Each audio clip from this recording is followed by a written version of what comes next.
consequences of our action to reduce the magnitude of climate change.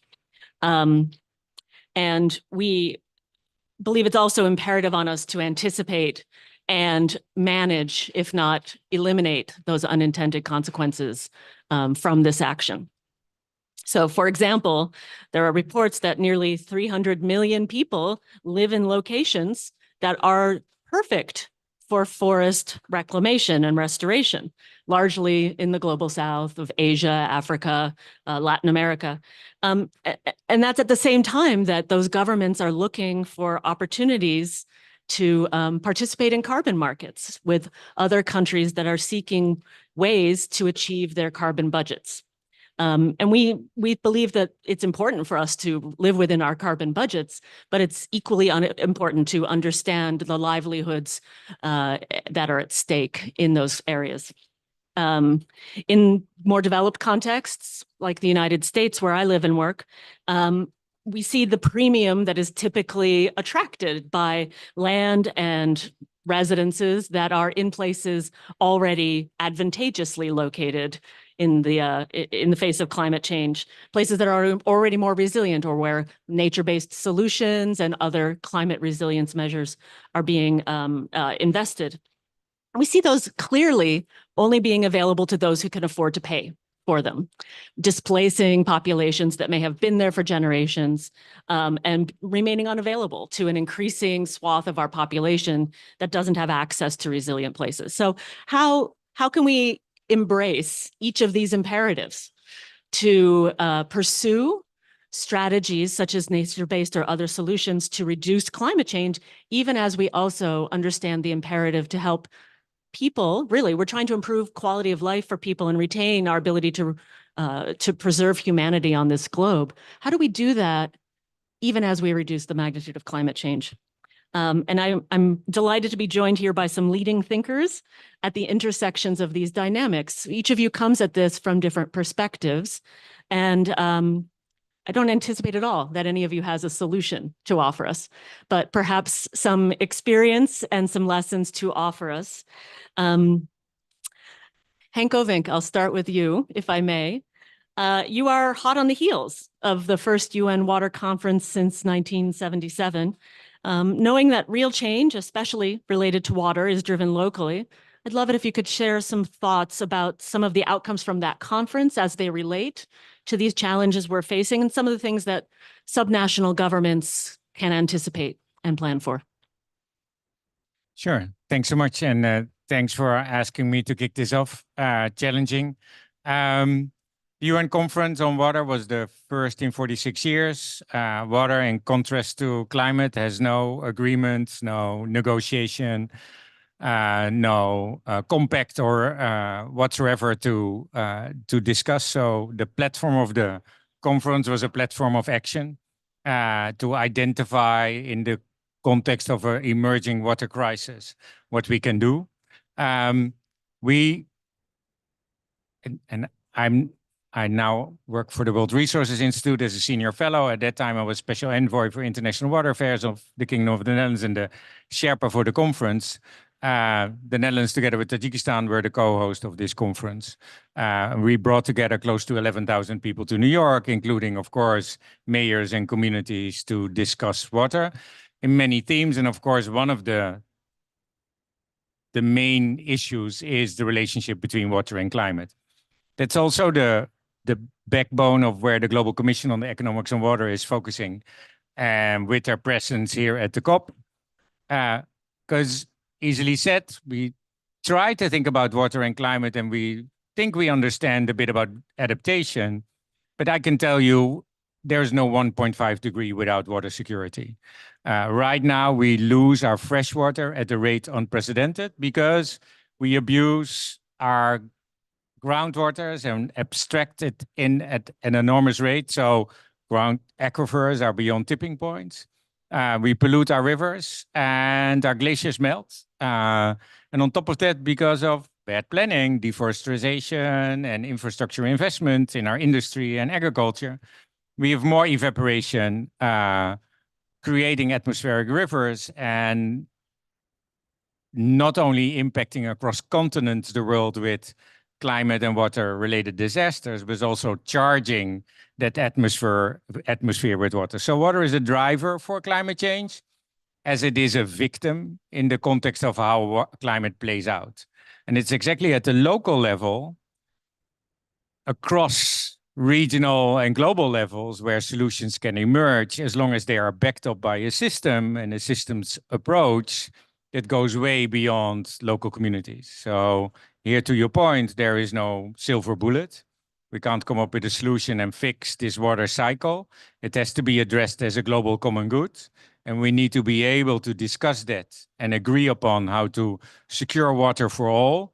At the same time, locally led solutions and locally led adaptation and mitigation efforts can really trickle up to that international level. And that's what we saw at the UN conference, 11,000 people becoming activists for water and climate action. Calling on us to become systems thinkers. Yes, yeah. And the conference itself, the outcome is a water action agenda. So focusing on action, over 800 commitments that are tracked, a resolution that we will have another conference. So an opportunity to come together and hold each other accountable. But the frameworks against we benchmark whatever we do are lacking, as well as the agreement on governance, transboundary, across jurisdiction, and public and private. So that means that whatever we come up with still is a little bit the Wild West of solutions and not creating water resiliency, equity, and justice. And just one example, we have 700 billion of agriculture and food subsidies driving food supply based on a foundation of water security that is not there. So you're building a system on something that is totally absent and becoming more challenged by exactly that system you build on top of it. So 700 billion for food security will create food insecurity, exactly because they take away all the water that there is that is necessary for that food security. So it's this lock-in that we face ourselves. And the same goes for climate. This is COP28. COP27 was the first time in a cover text, so not in the negotiations, where water and adaptation were mentioned. Water is nowhere yet. We see some mentioning in the global goal on adaptation. So it's really tough for the world to understand how important, foundational important, water security is for anything that we want to achieve. Yeah. Thank you. So I'm going to turn to Deepthi next. The Green Building Council, you've worked with nearly 13 places in the MENA region to bring in green building techniques and approaches. How has land and water policy shaped this work? And how has it factored in some of those potential consequences? Absolutely. Thank you, Amy. Thanks for, setting the stage for the conversation this afternoon. So we're looking at a rating system, the LEAD for cities and communities, being one of the fastest growing rating systems in our entire palette of programs. And that itself is a very encouraging pointer towards how people take land and water policy seriously at a per capita level. So LEAD is not new to this region. We're sitting in a country that was number 6 in the world last year for LEAD space. This year, we are at number 13 because other countries in the region decided to catch up, like Saudi Arabia, for example. But we're looking at a mature market where people know and understand what green building principles are. And now for them to come to us and tell us that, no, we don't want to just focus on energy efficiency, water, nature and ecosystem and policy at building level, but we want to move beyond the micro, look at everything from a macro perspective, is encouraging in itself. So one of the very recent projects that we certified was the Royal Commission of Yanbu, Jebel and Yanbu's city, as the first industrial existing city to be LEED Gold certified. And when they came to us a few years ago, I was not very encouraging. I said, there's a lot of work that should have been done in the past for you to be able to achieve any certification from our side. So are you ready? And they said, Of course, we are. We've been looking at water. We've been looking at an integrated water management system. Everything is AI powered. We do take water seriously. And all these measures that were put in place comes from the understanding that the Arabian Gulf or the Middle East and North Africa region relies very heavily on desalination as a process, which is also a carbon intensive process. And only through an integrated water management approach can the end-to-end sustainability strategy be addressed. So, okay, great. Yanbu is an existing city. Everything was in place. What about the giga developments across Saudi? Right. So that being said, His Highness Prince Salman from Saudi Arabia launched the Global Water Organization in 2023 to be able to address the right water management measures for all of the giga projects. And most of them we work with. For example, the Red Sea Global Development Project, Amala, Qiddiya, NEOM. We're looking at MISC. We're looking at Diriyah Gate. So collectively, all of these developments amount to a whopping 28,000 square kilometers. So we are looking at a strategy that already addresses developments in Saudi, in one country, the size of Belgium, right? Probably in another 5 years, we'll be able to tell whether all of these strategies that are being deployed have been successful or in the right direction. But at least there is a directive from the leadership, from the monarchy, to say that this is what we want to do. We are ready to pump in the resources, the money, the time, everything. Take all the time you want. We're willing to do that as long as the work gets done. And that in this part of the world is extremely encouraging. And also from a natural systems and ecology point of view, UAE, Saudi, we're looking at conservation of wetlands. I'll go more into it maybe towards the later half of the conversation, but there's a lot being done. And as long as all minds and hands work collectively towards advancing the mission, we should be on track. Just want to ask, do you feel like there's some peer pressure at play in the region?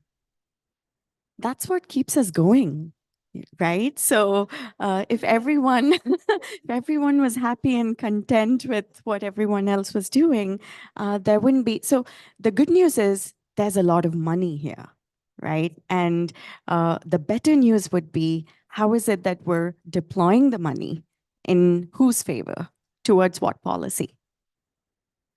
Thank you. I'm going to turn to Perla next. Perla Martinez from the Tech Monterrey. As I understand it, the Tech Monterrey strives for innovation that promotes economic, social, and environmental value. And I imagine that you encounter some difficult, choices as you strive to achieve all of those in tandem. And I wonder if you could speak a little bit for our audience about the potential tensions. Perhaps it's all harmony, but the potential tensions you experience and how you go about tackling those. Perhaps they'll learn some lessons from that. Okay, well, thanks a lot.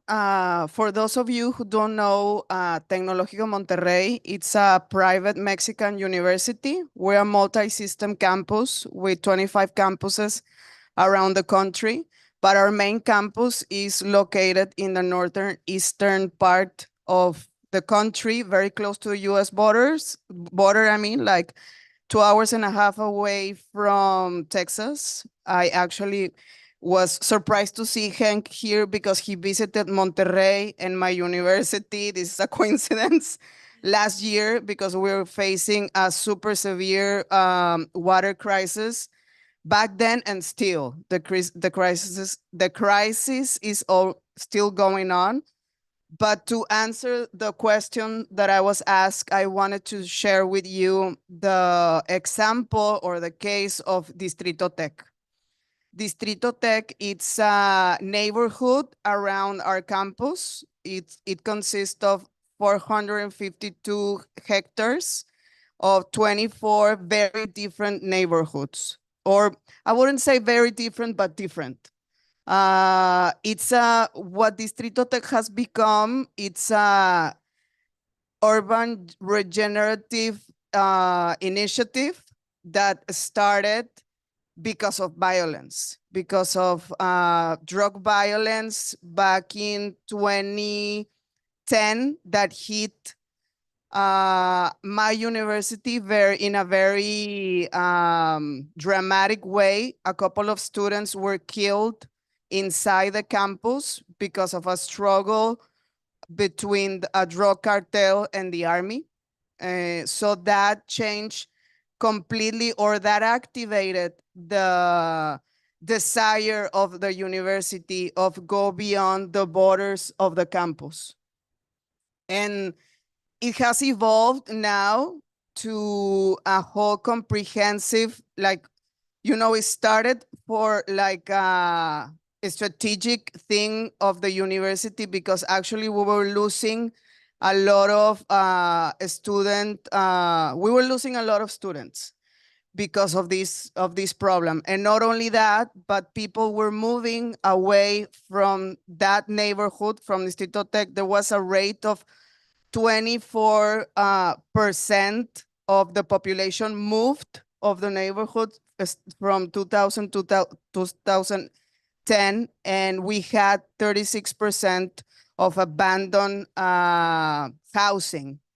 So that was what drove the initiative, but then it changed, or it has been evolving to a lot of climate solutions being implemented in the neighborhood as part of the urban regeneration. So I mean, to answer the question of what hurdles we have encountered, well, lots of them. And the way a friend from Brazil, I just saw her, I'm sorry. The way to do that, to come across, or to move ahead of the differences between the community, was to have a lot of engagement. There have been thousands of hours of work with the community, with hundreds of sessions. And it was like the starting point was hearing what the community had to say. Like, it's not the university going outside to tell you this is your problem and this is what you have to do, but the university being one more neighbor. Like, we're just one more of the neighbors, like your house, we have a campus, and being one of you. So there was a process of a lot of listening. And perhaps in the second part of the conversation, I can say a little bit more about how we got to agreements on what to do. And yes, I mean, because of the regeneration, prices have been going up, but I believe that we have been managing and not actually driving more people away, but we have the statistics saying that the population has been growing, and that 36% of abandoned housing now has turned to 9%. Wow, that's wonderful. So urban regeneration born of crisis, really, but now considering everyone an equal actor at the table with a comprehensive and systemic approach. That's wonderful. And we'll make sure you have a chance to say more. John Farner, my colleague at the Lincoln Institute with the Babbitt Center of Land and Water Policy. Your work at the Babbitt Center has focused on an arid region with dramatic growth in the context of increasing inequality, rich cultural and environmental resources, water shortages, and more. How do you navigate those dynamics? Thank you, Amy. So I've been on the job for all of 2 months with the Babbitt Center for Land and Water Policy. However, I know the area well. And for those that are not familiar with the Colorado River Basin of the United States, it encompasses many of the western states in the United States that rely on the Colorado River for their primary source of water. And that could be used for agriculture, used for environment, used for urban purposes, health and human sanitation, things of that nature. And the water available is not enough to meet the demands of our growing populations and those demands being placed on the river itself. So what the Babbitt Center for Land and Water Policy does is look at ways to help integrate land and water policy to better address those needs that are being placed on the Colorado River. And so I'm hearing all the panelists have a unique opportunity to really talk about what we're doing at the Babbitt Center, but then also react to many of the things we've heard so far. Water sits in a place where it is treated differently on so many levels. So when you come to land policy, very rarely is water taken into effect when land decisions are being made. That could be policy decisions, investment decisions, whatever it is, water is treated separately. You mentioned agricultural policy. Whenever subsidies are being looked at for certain types of crops to meet the demands for whatever those crops are being used for, whether it's food, feed, fuel, fiber, water is very rarely looked at the implications for those investments. We heard urban examples here. The needs of water for urban uses and urban growth. And we are experiencing that also in the Colorado River Basin with unprecedented growth in cities like Las Vegas, Phoenix, parts of California, where again, our groundwater and surface water supplies are being over allocated. So we really look at solutions to bring to local communities. These are issues that affect us globally, but local decisions are really what move the needle on water here. So we really look to engage those stakeholders at a local level that can be used in different areas, both within the Colorado River Basin and beyond. So you're all raising the challenge of working in more complex systems across scales with multiple stakeholders from non-traditional perspectives, with non-traditional expertise in the matter. How have you thought about simply diversifying the staff that you bring to bear on those questions? How do you, what kind of capacities do you need to bring to bear on that work? So, and I think we need all the capacities in the world, which is also exactly the opportunity. We did research on, of course, all these vulnerabilities and their interlinkages and understanding them, and identifying how a stacking of these problems creates hotspots.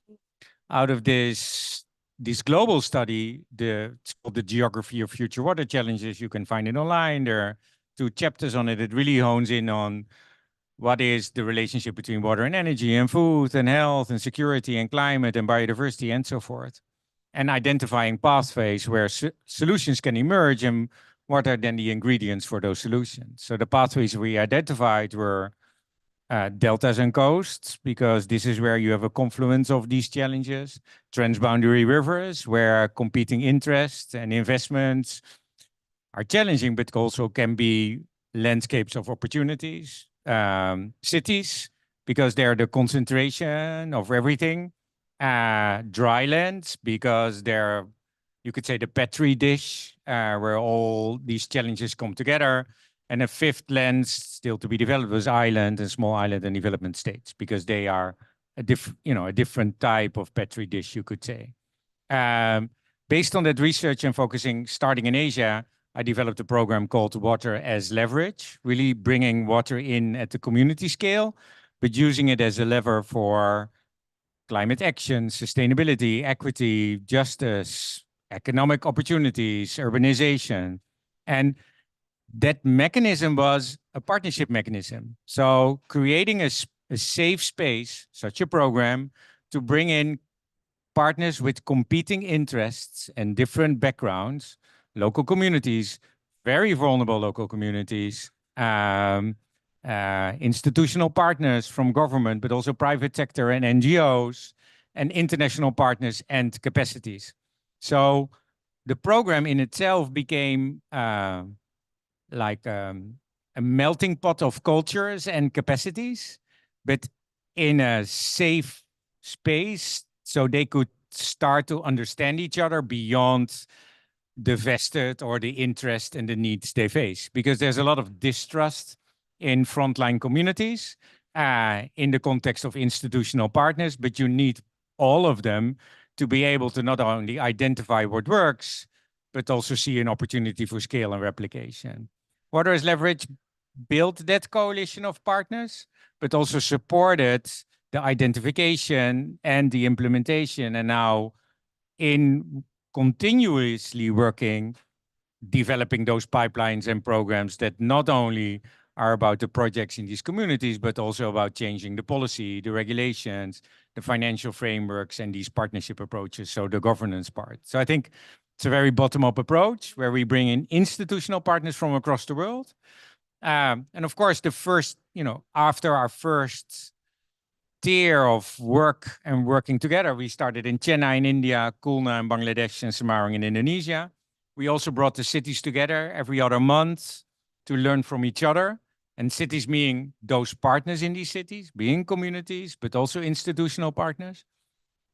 At the end of that first phase, we had close to 40 opportunities within these 3 cities that really showed that they are catalytic, that they're able to spur action across the spectrum. Good for health and a healthy environment, helping recharge an aquifer and clean your water, reduce emissions, but also being resilient, bring people together, create jobs, restore heritage. And all of the financial partners said, amazing, we can't fund it. Why? Because they were outside of the mechanisms of their funding capacity. So the second phase was really working with the financial partners for them to understand that something that is novel for them and doesn't tick all their boxes might actually be exactly what they're looking for. So we implemented some, and those became benchmarks for them to change part of the way how their funding works. We work now in Asia and Latin America and parts of Europe for such an approach to really create an opportunity to show that the alternative from the community level up can also be something that these institutions literally buy into with their policies, but also with their funding. Those things sound like wonderful models that you're creating and offering for similar, but also very different realms. I wonder if anybody has anything else they'd like to offer on the capacity question or? So I'd like to, point out that the whole marine conservation, ecological assessment, degradation, all of these topics are fairly new in this part of the world.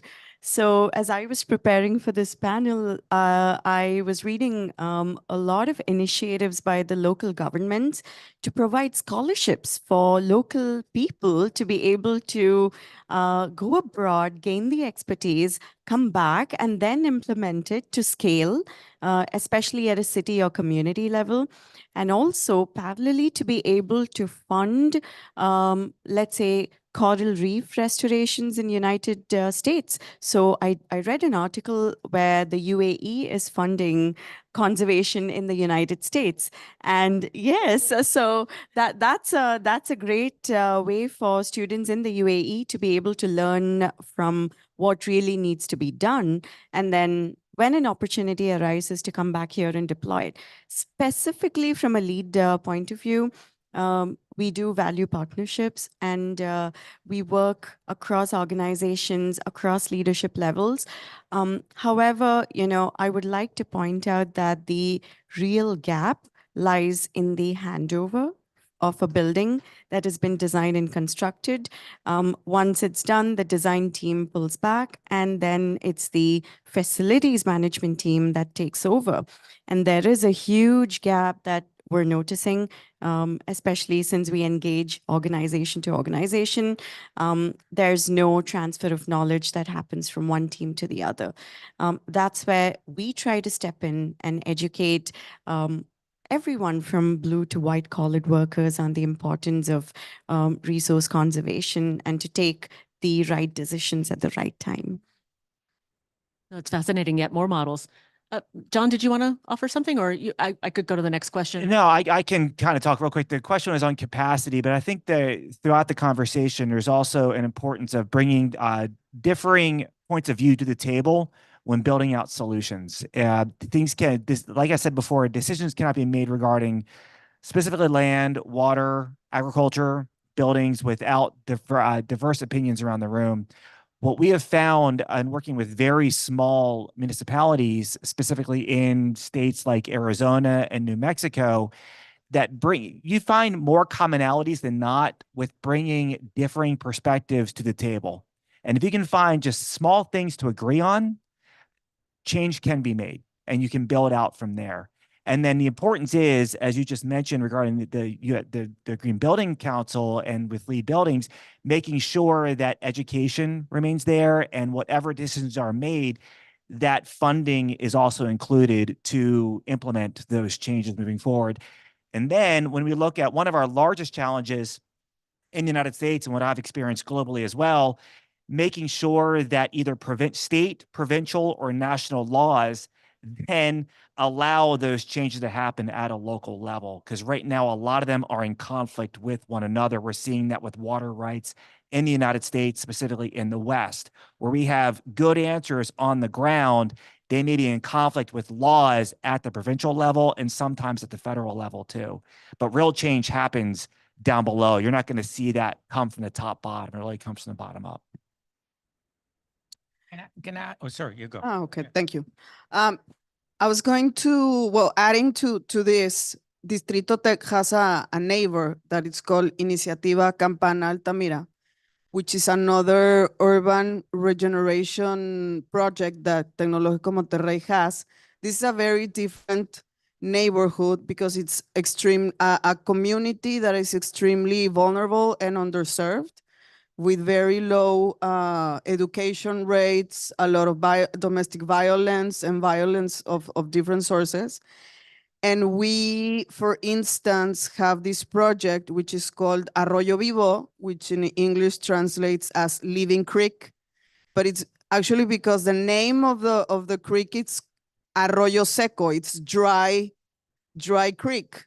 So we want to turn that creek, which is, it's not dry, but it's extremely polluted. And the thing is, when designing the project, like we thought, obviously a basic capacity that you need is funding.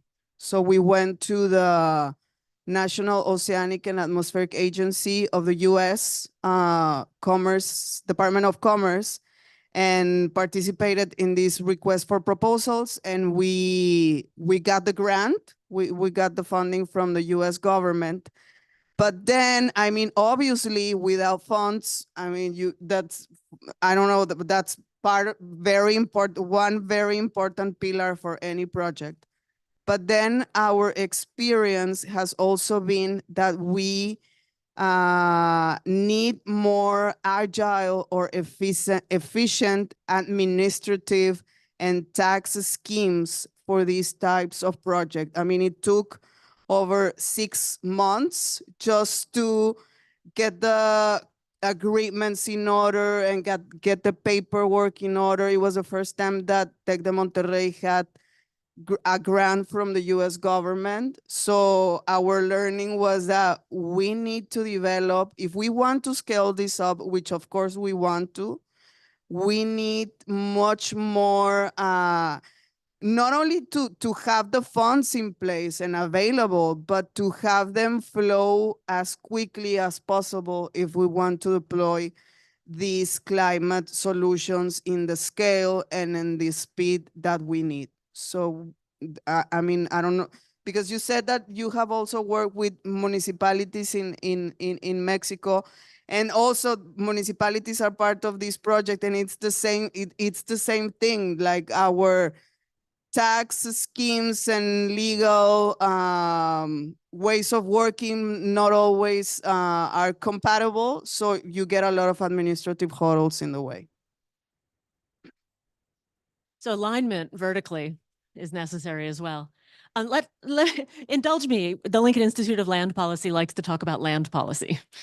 Let's turn back to land and water policy. And, I think of that as the way in which policy sets the rules of the road, the rules of the game for the development that may or may not be benign, for the neighborhoods that may or may not provide safe harbor and good quality of life, et cetera. You know, in your view, how are land and water policy in a position to aid our aspirations? How are they in a way to impede our aspirations? How do we need to think about land and water policy differently in order to help us achieve our climate goals, while at least minimizing these consequences that we've been talking about? Deepthi, can I start with you? Sure. So in my perspective, I think what is most important is to have a baseline assessment or a study that provides us with the current conditions of the ecosystem that we live and work out of. Referring specifically to the MENA region, I think there are studies, however, not very consistent reports that are being published about the negative impacts of climate change on the land and water ecosystems. Now, once the study is in place, I would say that we would need the expertise. So going back to the capacity building point that you asked about earlier, that would be extremely crucial, because I don't see very many experts. So why is it that we don't have similar panels across the region, right? We don't have a lot of land and water policy. There are certain mandates at the federal and government level, but we don't have bodies that drill down to the intricacies of what needs to be done and makes noise around those points. So that's again crucial. And then, of course, funding is important. Also, some important facts about COP 28 and wetland conservation, since we're on the topic. So 12 million mangroves have been planted in the region, right? And they total to 37,000 hectares of land, and the annual sequestration potential is 1 megaton CO2e. Yeah, so there are such initiatives. And after COP 26, 100 million mangrove trees were planted. And for every COP 28 visitor, the Environment Agency Abu Dhabi plans to plant 10 mangroves per visitor, which is an impressive number. So it would be wrong to say that not much is being done. They're doing everything possible, but I would say that we need more hands on the ground to get things moving faster. Yeah. Thank you. Why don't we pass it to... Yeah, well, going backward to end with because I think that Distrito Tech also offers a question for this. To make the regeneration of the neighborhood, it was needed to change the policy on land permits, no? What usages could there be? So basically like the spirit that Distrito Tech wanted to follow to increase density was this, talking about these proximity cities, these 15-minute cities, right? So this is, or the downside that this has proven, it's the gentrification, no? The increase of prices, etc. So, and also because of the regeneration of the public spaces, a lot of the work in Distrito Tech has also been building or restoring parks in the neighborhood, and also using them to apply nature-based solutions, such as having a water garden at Parque Central. I believe that in your visit, you should have seen it. So to kind of balance what was going on, and like I said, Tech was following these processes with the community as one more member, yes, the articulating member, but not imposing our needs or our priorities. And then there was some sectors that were really strongly requested to leave those areas as residential only. Like in Spanish, it's unifamiliar, like just for family usage. And that was respected.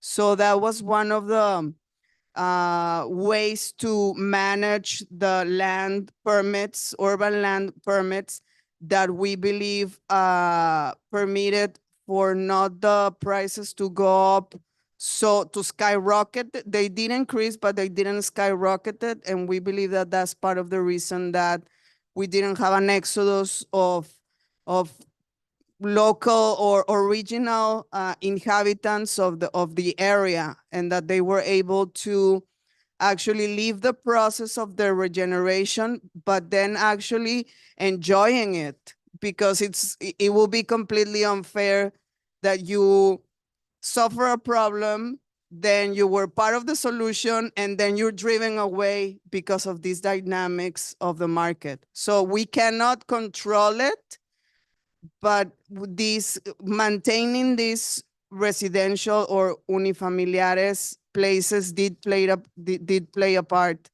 in being able to keep the original community in the neighborhood.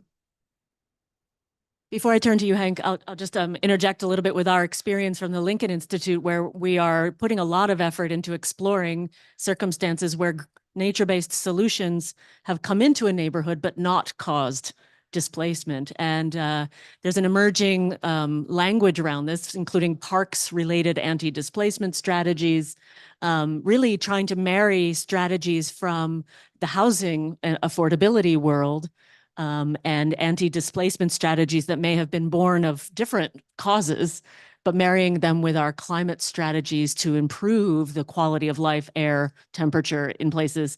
Often in the US, perhaps elsewhere, programs to invest in nature-based solutions are intended to reach an underserved audience. And yet, if they have the effect of displacing that audience, we're not actually achieving the aspirations and the goals of those programs. And it's an arguable waste of that money. It's only improving a place for somebody else who may have had more means in the first place. So I think that's a growing area of emphasis for ours, and I think a growing area of critical concern as we pursue nature-based solutions and others. Hank, I'll turn it over to you. I think, yeah. Yeah, and to that point, there's direct and indirect displacement here, of course. Yeah, and I think you focus on the indirect because that is the most problematic one. Yeah. To your question on how land and water policy can help shape, I think there is a IPCC report that was a little bit forgotten because of the amount of attention the other reports got at that time. We had the 1.5 degree report and then the cryosphere report. And both of them, of course, create quite a bit of attention. 1.5 showing the difference between the Paris Agreement and the Paris ambition. And that, you know, that ambition is actually where we should aim for, but the agreement to 2 degrees, the difference is massive. So, and cryosphere is, of course, about sea level rise, and countries like the Netherlands and others and small island and development states are very interested. But the report in between was the climate change and land report. And I always, for my students and research, I say it's your handbook. And it shows exactly how current practices in current days is that over 90% of our investments globally increase climate change, one. And second, the way these investments pan out in our cities, communities, and environments is making us more vulnerable because they destroy exactly everything that could make us resilient and sustainable and undermine our efforts to reduce climate change and the emissions that are at the root cause of that. So turning that around, planning can be the unifying effort for bringing that together, and land and water policies have to be core to that. Depending on how that horizon is identified and the goals that they can integrate, because we know land use policy and planning and water policy and planning that are very single focused, very short term and opportunistic. Those policies, of course, are not going to help get us on track. But that goes with everything. So if land and water policies are integrated into a wider system and are connecting the dots between the issues of health and the environment, of climate and security, as well as of urbanization, economic opportunities, and development, they're able to combine and create a platform for that combination of needs and opportunities to drive it forward, while at the same time securing exactly those resources that are so critical for our existence and so critical for a sustainable, just future for all. So I think, yes, if done right, yes, if not done in silos, yes, if it's connected to, but also yes, if it's done in a very open, collaborative process at one, but at the same time, political, institutional process too. Because we need, and I think that was your question before, consistency, continuity, and commitment are key. We can launch the most amazing pilots and ideas, but if we don't see them through on the level of next steps, but also the support of those next steps, forget it. We can have all the billions in the world to implement stupid infrastructure, but if we don't have the millions to spend in our communities with the people and their institutions and capacities that need that, forget about it. And nobody will create ownership or stewardship even better and ensure that there is maintenance and operations and anything that needs to happen after that. So I think it's amazing when it works, because all of a sudden it's not only about a project, but it's about culture and education and partnerships. And that trickles down or forward or up, I don't mind, into these institutions too, that will adopt their strategies, their policies, as well as their institutional frameworks. But if we don't secure that or ensure that that is happening, these are just amazing pilots that fall flat on their face. So I think, yes, key, if done in the best long-term, comprehensive, inclusive, collaborative manner, that also drives institutional change that is so key for that. Thank you. That was wonderful. John. So I just want to real quick, because I want to make sure we have time for audience question and answer as well. And I build upon what Hank said, because I agree with everything that's been said so far. A lot of times what we're seeing currently, our land and water policy are conflicting with one another. And I also want to include climate in here as well, because I think it's important, because a lot of decisions are being made at the national and multinational level that trickles down to the local level that affect climate, that are driven by climate, not affect, but are driven by climate, but they can affect land and water policy as well. Small example, where I live in the arid West, we have a significant amount of semiconductor as well as electronic vehicle EV battery manufacturing. Okay, because those manufacturing processes thrive in low humidity environments. And the demand for these are increasing given the increase in demand for electronic vehicles, driven by climate and our reduction of reliance on fossil fuels. Okay, they thrive in an arid climate because of the low humidity. And a lot of times, more than not, low humidity areas are areas that are without a significant amount of water source. Okay, so you can see where the conflict is coming into play now with the demand for a technology that's being driven for the right reasons to reduce our global, reliance on fossil fuels. But then those are popping up in areas that don't have a significant amount of water. And oh, by the way, a significant amount of water is needed for that manufacturing process, for cleaning, et cetera. So there's a little conflict there with land. Well, in this case, manufacturing and investments in manufacturing, but how that land is being used, increased population on that land, and then water allocation as well. So I guess my call to action is really looking at making sure climate, land, and water decisions are being done together, bringing the people in the room together, as Hank just pointed out, making sure the planning processes are in place in order for a more informed decisions to be made. And at the top level, looking at, because we don't have climate security without water security, these are Hank's words, making sure that water and land are being considered when looking at solutions that are being driven to achieve our 1.5 degree commitment that's out there. Thank you, John. Excellent points. We do want to make sure that you all have a chance to participate. And I believe there's a microphone that can be brought to you if you have a question or a comment you'd like to bring into the conversation. Up here, right here. Oh, okay, we got a couple. Please go ahead.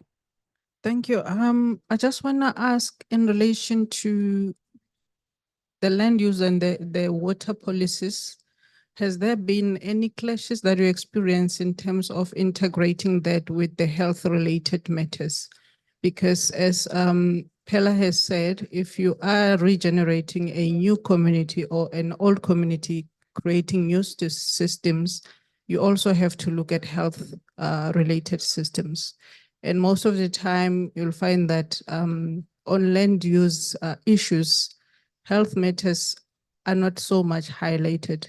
So I just want to check with you, what is that we've done to make sure that there's inclusivity and connectivity in terms of the whole needs of the community, because you also spoke of the parks and greening in some of the areas.